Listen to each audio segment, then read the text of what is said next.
হতে হবে। ঘুমন্ত মানুষকে জাগানো যায়, ঘুমে আছে একটা মানুষ তাকে ডেকে জাগানো যায়। এই যে বিদ্যালয়ের লোকদের কাছে প্রশ্ন করি, কোন লোক যদি ঘুমের ভাগ ধরে থাকে 1000 বার ডেকে তার উঠানো যায়?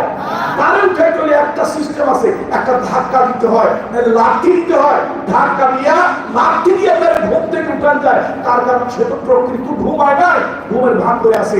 মুসলমানদের মধ্যে কিছু মুসলমান ঘুমিয়ে যদি থাকতো ডেকে উঠাতে পারতো, ইমাম সাহেবরা ডাকতো, আলেমরা ডাকতো, ইসলাম দলগুলি ডাকতো, সংগঠনগুলি ডাকতো, পীর বুজুর্গরা ডাকতো, হক্কানি আলেম ওলামা ডাকতো, ডেকে ডেকে ঘুম থেকে উঠাইতো। কিন্তু কিছু মুসলমানের বাচ্চা ঘুমায় নাই, ঘুমের ভান ধরে আছে।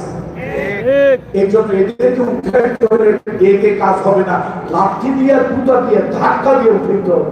সেজন্য আসুন বিবেককে জাগ্রত করুন, বিবেককে শান্ত করুন, জ্ঞান অর্জন করুন।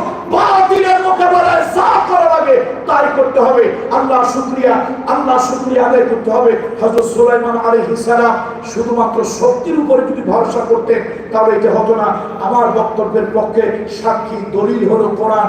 শুধু জ্ঞান শক্তি দিয়েই সবকিছু হয় না, জ্ঞান অর্জন করতে হয়। আসুন সারা দুনিয়ার মুসলমান জ্ঞানের আলোকে, আমরা জ্ঞানের আলোকে আবার নেতৃত্বের আসনে সমগ্র পৃথিবীতে আসি। আল্লাহ তাআলা আমাদেরকে সেই তৌফিক দান করুন। বেশি বেশি পড়াশোনা করতে হবে, ইসলাম সাহিত্য করতে হবে, মুসলমানদের ইতিহাস জানতে হবে, বিভিন্ন বইপত্র পড়তে হবে, কোরআন কারীমের তাফসীর পড়তে হবে এবং পূর্ববর্তী জামানা আল্লাহ তাআলা বিশাল বড় বড় জাতিকে কিভাবে আল্লাহ তাআলা ধ্বংস করে দিয়েছিলেন সেই কথাগুলো পড়তে হবে। জেনে সেই ইতিহাসের আলোকে আল্লাহ আমাদেরকে সামনে অগ্রসর হতে হবে। আল্লাহ তাআলা তৌফিক দান করুন। আজকের এই মাহফিলটা আল্লাহ তাআলা কবুল করুন। মরহুম আলী আহমদ চেয়ারম্যান সাহেব আল্লাহ তাআলাকে মাফ করে দিন, ক্ষমা করে দিন। আল্লাহ তাআলা তার রূহের